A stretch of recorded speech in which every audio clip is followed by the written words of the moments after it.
ఈరోజు హోటల్ స్టైల్లో పల్లీ చట్నీ చేస్తున్నాను. దానికి కావాల్సిన పదార్థాలు ఇవి.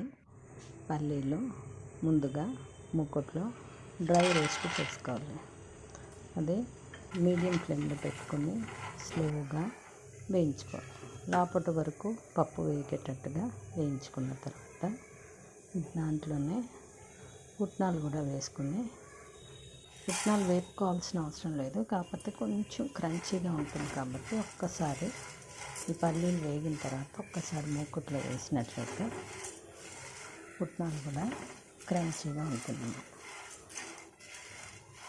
ఈ చట్నీ అన్నిట్లోకి, దోశలోకి, ఇడ్లీలోకి, ఉప్మాలోకి, బోండాలోకి, దేనికైనా సరే సూట్ అవుతుంది అన్నమాట.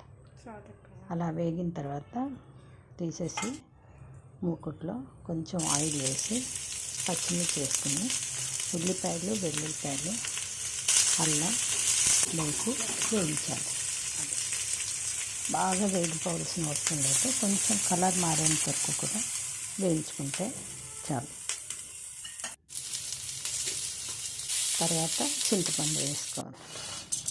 దీన్ని ఫస్ట్ పల్లీలు పొడి చేసుకున్నాక దాంట్లో ఒక హాఫ్ స్పూన్ దాకా మనం తీసుకున్న క్వాంటిటీని బట్టి సాల్ట్, కొంచెం చిటికెడు పసుపు వేసి ఈ వేయించుకున్న ఉల్లిపాయలు, పచ్చిమిర్చి, అల్లం, వెల్లుల్లి వేసి పేస్ట్ చేసుకోవాలి.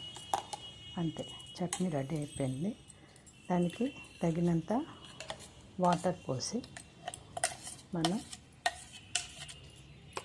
తీసిన తర్వాత వాటర్ కలుపుకొని పల్చగా చేసుకొని దాంట్లోనే మనం పోపు వేసుకోవాలి. పోపుకి పోపు సామాను కరివేపాకు వేసుకొని, ఇంగు వేసుకొని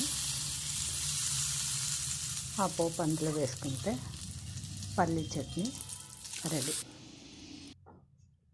ఈ చట్నీ అన్నిట్లోకి బాగుంటుంది.